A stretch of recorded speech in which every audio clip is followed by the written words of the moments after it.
Were we or were we not successful with our hunt this year? We start with you, Eric Tasker. I saw 0 deer this weekend. Wow. Yeah, which made for kind of a tough, we were up there Friday, so we bow hunted all day Friday, then sat Saturday, Sunday, and 3 all-day sits. My dad saw 2 doe come screaming through Saturday afternoon, and then he had 1 doe that started working its way in late Sunday, but never kind of gave him a shot through some of the brush and stuff that he's sitting in. So, I don't know, just kind of a weird year for us so far, especially just up north. And then Monday, we came back on Monday night. We were going to hunt on Monday, and unfortunately it was pouring rain. Mm-hmm. So I don't know. I don't like getting my rifle soaked and then having to clean it up and make sure that it doesn't rust or, corrode or anything. So we just ended up going out, and I was planning on hunting on Monday. So when I got back out to my tree stand Monday morning, I realized, oh, perfect. It's pouring rain. I have to still climb the tree because my camera arm is still hanging 25 feet in the air. So in the pouring rain, Eric's climbing the tree anyways. Might as well just brought my gun with. So, but what we really want to know, Wags, is we want to know, how did the reunion go? So it couldn't have gone any better. Good. And reset for those who weren't here last week on the show. Yeah, so I've been hunting for 15 years, and my brother hasn't been up at deer camp at least in that long. So we're thinking probably 17 or 18 years since my brother's been up there. And my brother and I have been talking about, the last couple weeks, okay, I think this is going to work out. We're going to come up on Saturday. Don't tell anybody.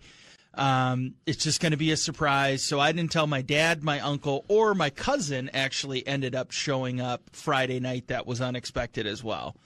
So there's 4 of us already in camp. And my uncle's got this nice, it's like like a clawfoot stove that's just a wood burner. And so that's what we use to heat the cabin. And so we had just been trying to find some wood, dry wood, because it had been pretty wet, leading up to it. I mean, Thursday was kind of miserable. It was like sleeting and slushy and snowing. And so a lot of the wood in the area was wet. And what ended up happening was... every gas station sells dry wood. I just want to let you know. Well, most of them up there are all outside. Oh, okay. Yeah. So... They don't have a cover over them? No. They're really? like... Almost all of them are in like a mesh steel gate or like in a fence, basically. Can you see Wags foraging for wood in the rain? How funny would that be? Oh, God, yeah. So we ended up... So I ended up leaving camp because we have no reception at camp where my uncle's cabin is. So I ended up going out, and it's like 8 o'clock now. I was thinking my brother would be there by like 6:30. So I drive out of camp. I call him, and I'm like, "Where are you?" And he's like, "Well, we're like 17 miles away. It's 20 minutes." I said, "Okay, this is perfect. I'm running over to the campground to buy a couple bundles of wood. I'll wait for you at the foot of the cabin." Okay, so like at the driveway. So I pull back in. They pull in right behind me. And I say, this is going to work out perfect. I've got 4 bundles of wood. There's 3 of you, 1 of me. I'm going to walk in, and I'm going to say, I couldn't carry all this wood. I found a couple guys to help me. Okay? That was completely unexpected. That's nice. Yeah. Mm-hmm. So yep. I walk in. My dad's facing away from us. He's looking at the back wall, so I just see the back of him. My uncle's sitting there kind of looking over this way. And it worked out absolutely perfect. And they were all shocked, first of all. And they're like, what the hell? How long have you guys been planning this? And I'm like, well, I've only known about it for 2 weeks, but apparently since last year, my brother's been like trying to make it work and just trying to figure it out and how would it work. And, the boys all play a bunch of different sports. So football's over as of Thursday. Basketball started already. So it just happened to work out that they ended up getting up there at like 8 o'clock, and it couldn't have worked out better. I was just kind of waiting for them to pull up and everybody think, who's opening car doors and how is this going? Who's here? But it couldn't have worked out better than it did with me leaving to go get wood and bring back, the right number of bundles and them just all being surprised. So then, of course, we stayed up until probably about 1 o'clock on Saturday night. Having cocktails and Sunday morning was difficult to sit in the woods. So thank you for asking. It was definitely the highlight of our hunting season. So what he's telling us, Wags, is that he didn't see a lot of deer because he probably was sleeping most of Sunday morning in his snooze stand. or 4 on Sunday. Yeah, a little nod off. A little nod off, yes. All right, so that's good. That's good. That's fantastic. That's a great story. It's definitely the highlight. Wags, how about you? How was your gun season this year? Hey, we got a little bit of good news and a little bit of bad news. Bad news is I don't have anything on my wall. Freezers, we did take some does, and we've got meat, and it's actually at the processor. But my good news is that this is the first year that I've actually gotten text messages from my neighbors, Chad, like about 3 or 4 of them, and they didn't get a big wall hanger this year. So I'm like, that's a success. Yes. That is a success. Where these big bucks went, I don't know. But at least I know I don't have to go somewhere, look at something hanging, and put a fake smile on and do a shot. Right. Yeah, that's great. Yeah, but a lot of meat, a lot of shooting, a lot of young hunters, which was very nice to see. A group of those guys over there when I went there, bringing their sons and daughters for the first times, and taking whatever they saw. So again, that may put a little bit towards the non-antlered animals because of the fact that they wanted the young ones to experience their first shot and their first experience. But again, it was nice to go over there, and I was really happy because nothing is big. Yeah, it's funny. I talked to my family that hunt in the Reedsburg area, and they hunted hard for 6.5 days. And 2 of them, my brother-in-law and his son, come up from Florida every year. Yeah, They took 1 doe. Wow. And that was it. Wow. They passed on some young bucks. Sure. But they said it was one of those years. Just like you said, Eric, up north. And these guys are in the western part of the state, obviously. And they said, just didn't see what we normally see here. They were surprised too. Yeah, and everybody had such high hopes, the deer count is so high, and we had such a mild winter last year, so I know some of the preliminary results are starting to come out now, but I think we'll have to just kind of take a deeper dive as we fully wrap up the gun season and just kind of see where things are landing. But I'm wondering how much that actually comes into play with some of the younger hunters being involved. I mean, I look at my nephews that came up for the first time, and they're such avid bird hunters, mostly duck, but duck and goose hunters that, they don't really ever deer hunt. So for them, it could have been a, first time buying a license for deer, and getting some of those younger hunters exposed to it, I think it completely changed our deer camp. So you guys have not, and again, I didn't see any this week. Wags, we were getting ready for the show today. Did you have some numbers about participation comparisons to gun and bow and that type of thing?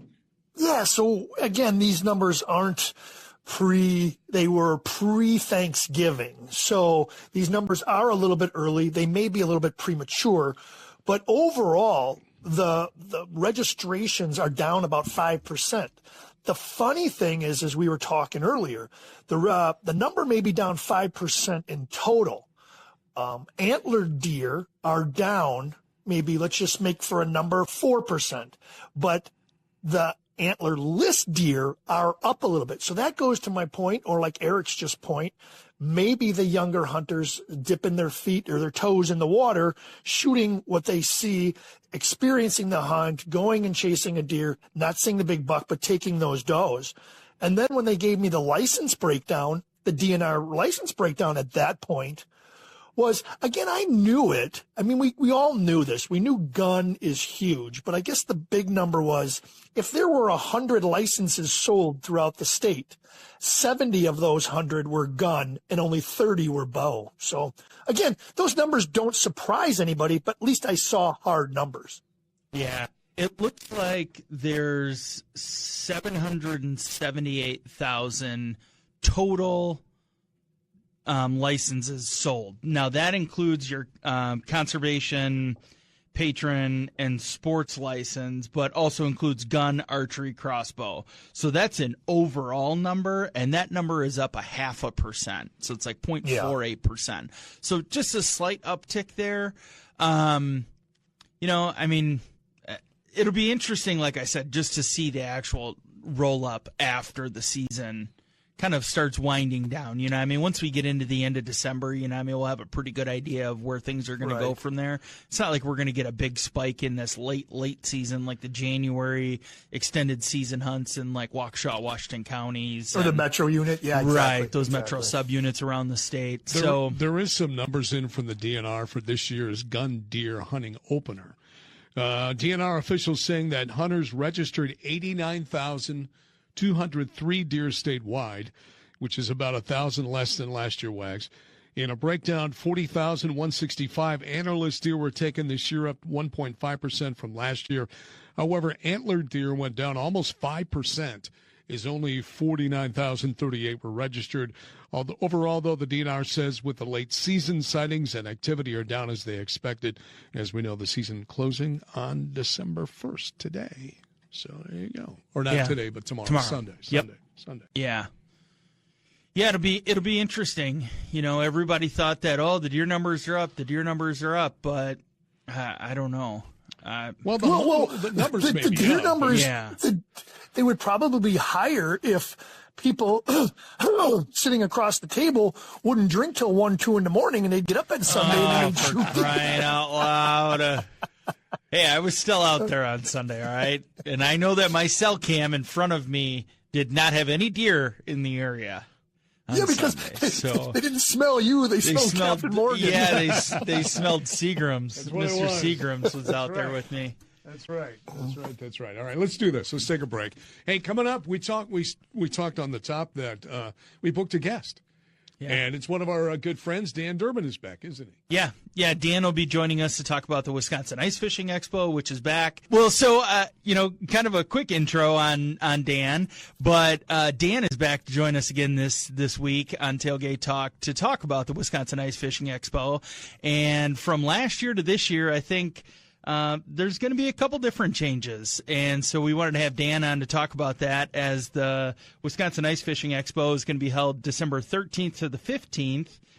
And the biggest change, I think, is that it's going to be at a different venue at the EAA grounds in Oshkosh. So still in Oshkosh. Getting bigger. So, Dan, why don't we just open up the floor and just kind of let you, share a few things about the Ice Fishing Expo, what people can expect, and then we'll just bounce a couple questions off of you. Okay, yeah. Well, first of all, we needed EAA so Paul would have a helipad or a private out there that he could fly in. We got to make it as convenient as possible for Wags to get in and out of places. Because if now there's going to be more than 12,000 or so last year. Now there's going to be like 25,000. I got to be airdropped. Yeah, it took us off guard. So it had been 7 years since Wisconsin had an ice expo, and back then it was in Milwaukee. And I think there were just some market challenges down there. It's not it's near Lake Country, but to have it up last year, we had it at Sunnyview. To have it within a stone's throw from Bago and that whole Poigan system and everything. That's just hitting the bullseye, And like you guys said, we were hoping for 5,000. We put in 12. And it got to be a bit out of hand. We just the parking got a little bit shaky, and social media. As soon as people found out it was like a 60-minute wait to get into the thing because people were backed up onto the freeway. Yeah, people started saying, "Hey, just park across the street at the park," and I'm like, "Holy crap!" We're sitting there, my wife and I and the gang, and we just see this like massive crowd that's bailing out, not hitting any of our line queue or the ticketing, and they're just walking like The Walking Dead. Just, you see a person walking and must follow, and they're just coming up with cash, throwing it at my wife and us, and walking. And I'm like, what are we doing with all this cash? Oh, jeez. It went great, and we're like stuffing it into cardboard boxes, and I'm like, right, this is not cash on that box, so bad guys don't come and get it. Yeah, right. It was crazy. So we had to move. EAA, I mean, that sucker is huge. You know, they got it down pat and easy on, easy off. The facility is, we're twice the size now too. We went from around 38,000 to probably 75,000, which to compare that, that's like your average size Cabela's, but with all ice stuff. So it's pretty cool. That's great. Yeah, you know, you always hope to have a great turnout for an event, but then the panic sets in of, oh no, what are we going to do with all these people, and just kind of, you know, shuttling people through. And so, you know, I know you guys did your best last year, and I know a lot of my friends still waited in line, and they were like, you know, whatever we got to do, we want to go see this. We want to check it out. There's been a lot of buzz around it. So, you know, hopefully this year your processing and everything is a little bit easier. But you guys have not only changed your facility, changed your location, but you guys also have another great lineup of vendors, but also speakers. So why don't you talk about that a little bit for what people can expect from the, I guess, shop talk or, you know, tips and tricks kind of speakers, seminars that you guys and have. stuff like that. Yeah, seminars. Oh, yeah, we've got a ton of seminars rolling, and some kind of unique ones. Tom Boley is kind of the hottest walleye guy in the circuit right now. He's just amazing, and he'll be giving one Friday. And of course, we got Larry Smith coming out doing two. But one of his that I'm really interested in is not just a how-to; it's 33 years of guide stories on the ice. So, I mean that stuff really is interesting. You know, I just really enjoy that, and I think the consumers will. Eric Hottie is coming out doing a Lake Michigan trout deal, and some unique stuff like fishing bagel burbot with Raymond Tiffany. Nobody targets them, and that's like the saltwater cod. They're absolutely phenomenal.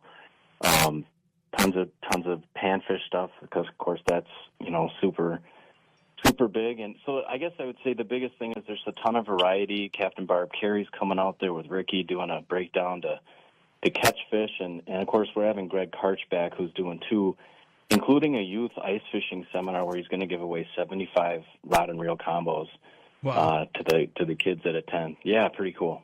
That's awesome. Yeah, I like, and Tom's got that. I mean, Tom Boley, he's a big walleye guy, but you remember he's up, isn't he? He's up from like Hayward. He's from Muskie country, isn't he? Isn't he up there or something like that? Yeah, he does a lot. Yeah, right up in there. Yeah, I mean, he's fishing. He's sort of pioneering, not just forward facing, but he's got an app. I mean, that cat is on the water all the time. Yeah. I mean, he's really innovative, and you know, you're not going to walk away from that and be missing anything. You're going to absolutely. And, but I will tell you, it's not like you have to have forward-facing sonar to come to this. You're going to pick up a lot, even if you're using a Vexilar. And all the seminars, when they start, they always begin with, "It was a cold, windy day when." Yeah. Yeah, right. Some sort of Lambo reference thrown in there or something. Yeah. Hey, you mentioned just some of the things that you have for kids that are available this year. You guys have a fun zone again. You have the trout pond again, so that kids can take advantage of that. And then the entire kids zone put on by Ice Junkies. So it is really well rounded. So, you know, if your kids are getting a little bit antsy while you're waiting in line, you can always run over and do some of those things with them. Has that changed at all from last year? We've expanded it a little bit. There's going to be in the kids zone with the Ice Junkies. There'll be a ice tying like demonstration where they can do that. Of course, we have the fish bingo, which, you know, just for doing that, the kids go to 6-7 different vendors across the show, and by the time they get to their bingo bag winning thing, and it's like a $10 gift bag. And even for when you come to the show, anyone, the first 300 will get a 2-pack of Mamuska jigs from HT. That's like $6, so you're almost paying for the show there.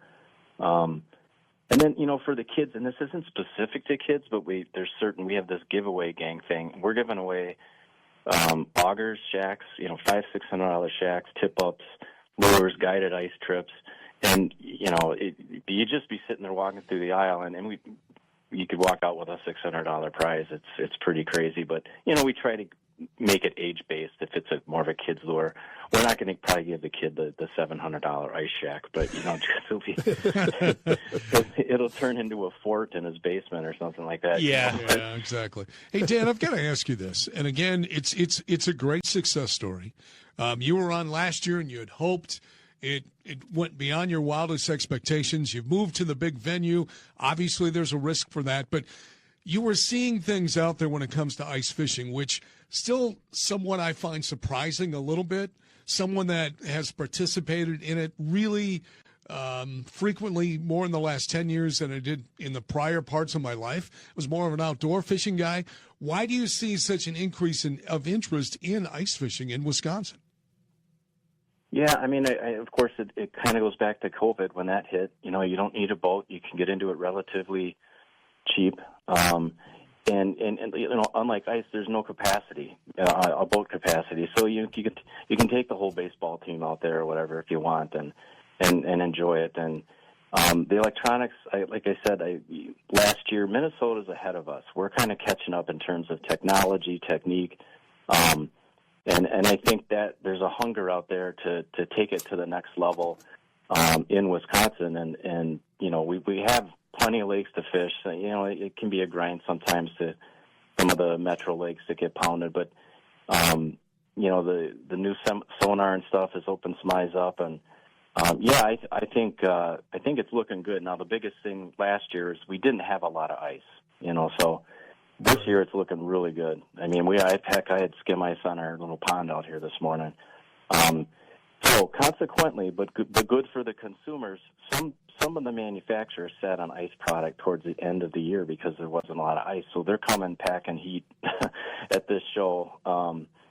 There's going to be a lot of good deals. I mean, we've expanded to so last year, some of the bigger brands kind of pumped the gas a little, or the brakes a little bit, thinking, okay, this is a new show. Let's see how it goes.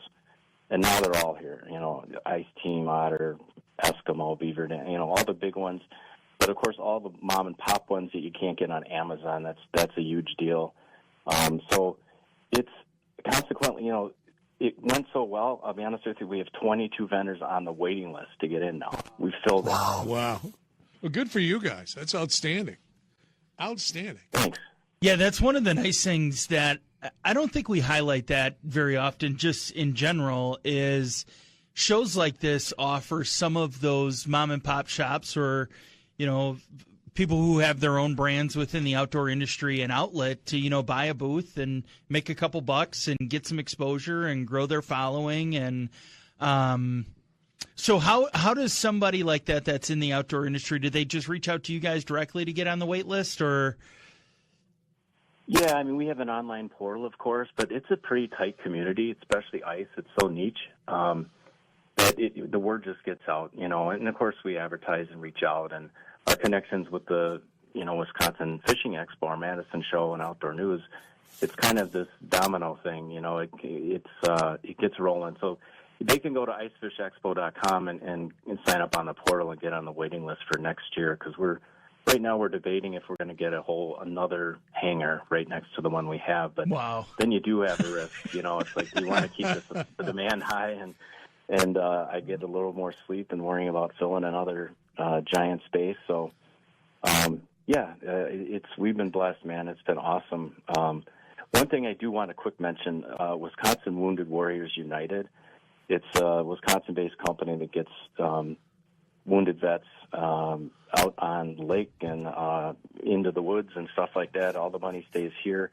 They have an ice fishing raffle that's it's a $16,000 value. It's a really nice ice castle wheelhouse, a Scout, with a bunch of other goodies. It's worth like $16,000, and it's a really good cause. And if you got a few bucks for the raffle ticket, I'd suggest stopping out. You got to do it at the show. All right, Daniel, let's get the nuts and bolts. Days, times, where they can download information, tickets, all that good stuff.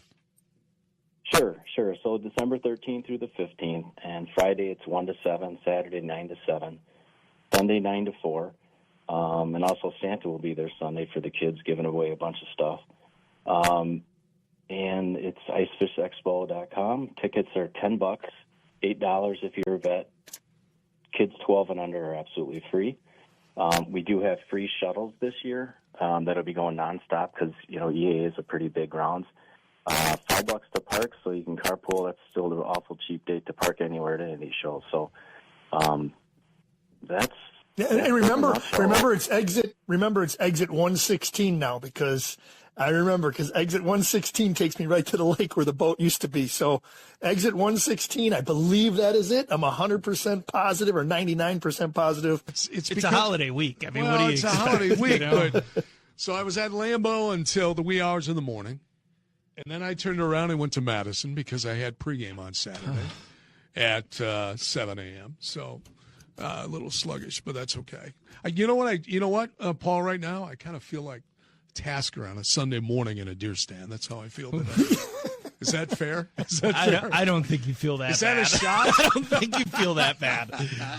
Oh man, yeah. Nothing. But it always comes love. Unplanned. You never expect it to happen. What do you mean it comes unplanned? You've been planning this for a year. Yeah. Well, don't throw that out I wasn't there. planning the hangover for a year. I'll tell you that much. So, yeah. You know what? He just. He should know better. That's what it is. I tell myself I'm going to learn every year, and then that bottle just calls me after we get out of the woods every day. So Here's the other weird thing that we're adjusting to today, Wags. I can count on one hand, maybe using one finger, the number of times I've seen our co-host without a hat on. And sometimes when you see people without, I think, Wags, and all the time that I've known you, 99.9% of the time you have a ball cap on. Always. I think I've seen you once without a hat. Today is one of the rare days, and when I walked into the studio to do the show with you guys, I didn't recognize you from behind. He said, "Holy cow, who's this old man recording tailgate talk with us?" I thought it was another show. I thought it was somebody else. I'm like, man, we're supposed to be in here this morning to do this show. Yeah. It's funny. So I had one comment today that was complimentary. Yeah, it was definitely complimentary. And it was, oh my gosh, I haven't seen you without a hat on for like a year. Your hair's gotten much grayer. It looks very distinguished. And then Tim walks into the studio. But there was a long pause before he said, you look very And I distinguished. thought he was backtracking. I definitely thought he was backtracking. And then Tim walks in and he's like, Jesus, you look old, man. And I'm like, all right, he's got the beard, know. It's salt and pepper stuff, Yeah. and everything else. So, but that's what happens. I don't know. I mean, it's been a tough deer season. I think that's what it is. I wasn't this great 3 months ago. So that's what it is. That's right? what it is. It's the deer season. Okay, Yeah. all right. Your natural color will come back in January. Oh, sure. Yeah. With Just for Men, maybe. So let's talk a little bit about our great partners in this program as Bunzels. And many of us are still filled from our Thanksgiving and probably sampling some leftovers from the holiday weekend as well. But as we've talked about, tailgating, grilling, it never stops. No, it never stops. I mean, we're on a sports station. Grilling is a sport. Grilling is. It is a sport. One of Wisconsin's favorite sports. Yes, And it is. doesn't matter if it's November, December, January. We still do it. I mean, we talked about that a while ago. It's fun to crack open the grill when there's you don't even have to scrape it off or anything. You just fire it up and let the grill melt, the ice melt off. So I want to ask you about Bunzels, and correct me if I'm wrong here. Do they have fish? Yeah. They have fresh fish. Mm-hmm. Okay.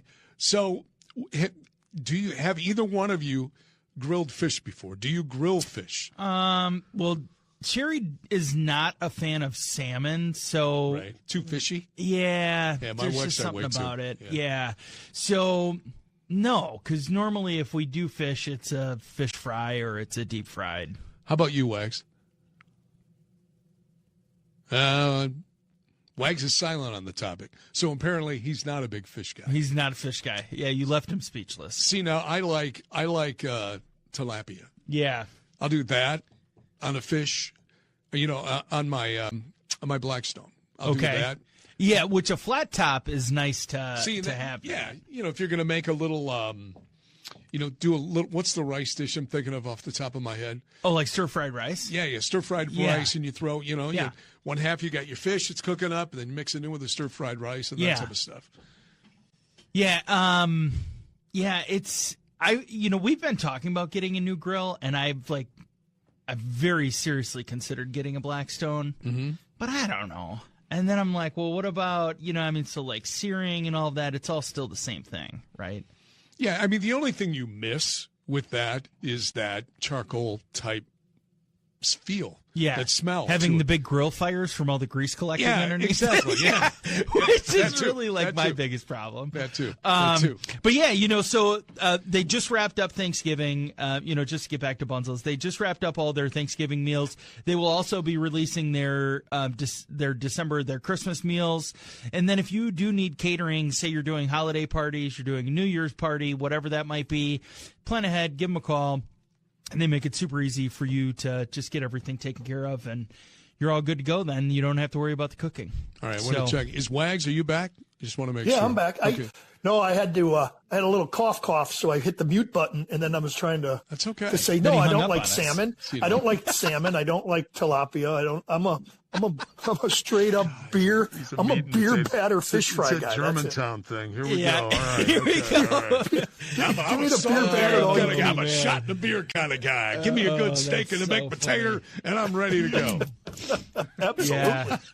Oh, that's great. So I just, I know that Bunzel's, we talk a lot about, the sticks, and we talk about the brats, and we talk about the hot dogs, we talk about that. So I was just curious about the fish side of things, too, because every once in a while, there's nothing wrong with a little piece of fish. Yeah. What is your favorite thing to do with leftovers? My mom actually used to make this.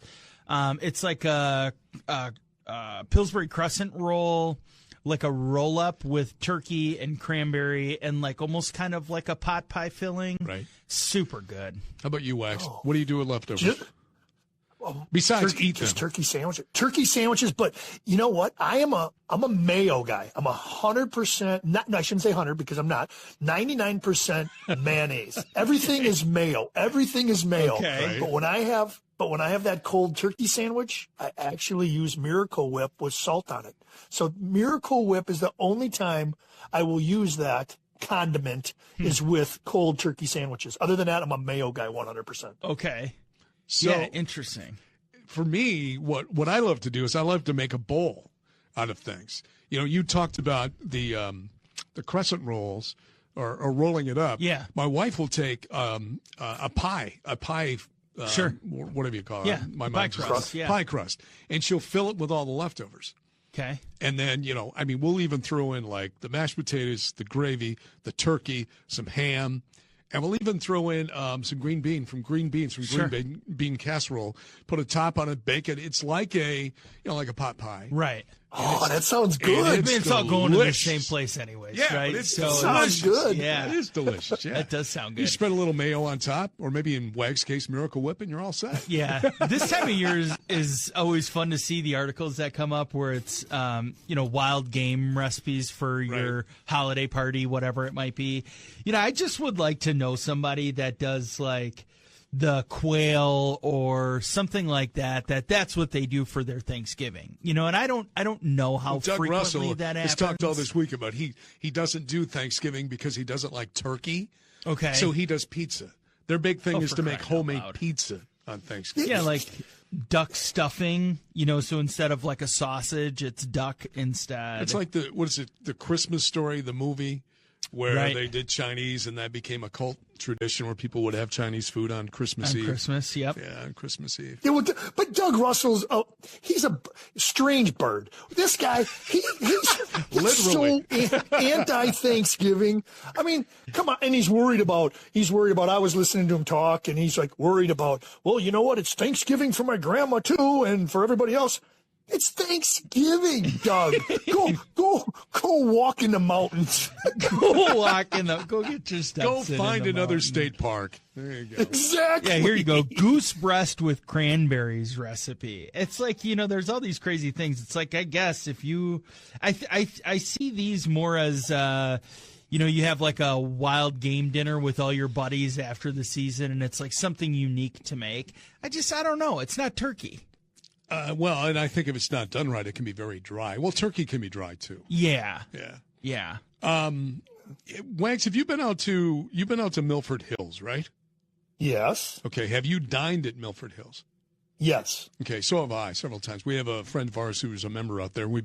They invite us once in a while to tag along. I think on their menu they have several different wild game options, if I remember right. They have a really good duck jalapeno bacon wrap. Oh, like God, that sounds their fantastic. appetizers are stupid good with the pheasant, everything. I just opened a door that he just walked through. The part about going out there is you can always go to that cooler and grab one of those Big Al's. I think it's Big Al's pot pies for $45, and it weighs like 30 pounds. I think that's what, for me, that was the first time, God, that probably goes back 30 years ago now, 25 at least, that I was invited out to Milford Hills on a hunt, and then I took home one of these Big Al's pies. And you're right, Wags. I mean, you can use these things for curls. I mean, they're huge. They're monsters, man. Monsters. So they have pheasant biscuits and gravy. That's one. They have now we're talking. A meat lover skillet that has pheasant, topped with eggs, cheddar cheese, all of that. Then they have pheasant poppers, pheasant fingers, smoked pheasant. I've had the pheasant fingers before. Those are delicious. Those pheasant poppers are the ones I was talking about. Those pheasant poppers are phenomenal. You can eat 100 of them. Yeah, so a little wrapped with jalapeno, bacon, and then you can add haystack fries to it. But yeah, with a little buttermilk ranch. You gotta have haystack fries. Yeah. There you go. There you go. So there you go. Free plug for Milford Hills today. Yeah. There we go. Maybe they'll invite us out. Good people out there. That is an amazing facility, by the way. That you were talking. We were when we had Dan Durbin on. He was talking about Wags flying in his copter. Right. They do have a helipad at Milford Hills. Wags, have you seen it? Yes. Yeah. I do not use it though. I've seen it from afar. No, you haven't used that one yet. We went out there this summer with this couple for a Friday fish fry, and I was just kind of looking over my shoulder from where you park and you walk in, and I'm like, "What's that?" And my buddy Dan says, "That's the helipad where the high rollers come in." Wow. I'm like, "What?" And he goes, "Yeah." So there's they also have an elk burger there. I just saw that. Lloyd, and Dan and Lloyd, the Marks brothers, they started Milford, and Lloyd bought out Dan about 8 years ago, and he's just run it from it's just a top 5-star place. We've been to weddings there already. We've been to communions and stuff like that. It's beautiful. That whole when you pull in that whole left side now, the old archery or the shooting range area, there's a big, huge sitting area. It's just phenomenal. It's just beautiful. I told you guys I went pheasant hunting out there last year, which was a really, really good time as well. So speaking of hunting, you got a couple of days left. Yep. Then we go into muzzleloaders. So are you guys in this weekend? You doing anything today, tomorrow? I'm going to try and get out tomorrow, but I don't know. We'll see what happens. How about you, Wags? Tomorrow is going to be a doe harvest. They got to be taken. Then Tasker's going to come on out a little bit later, and he's going to late season bow and fill the freezer with that. But, I just like going out there. I want to see who survived, who didn't. I like seeing that. I like sitting out there. Even the girls, they'll go sit in the redneck, and they'll just watch and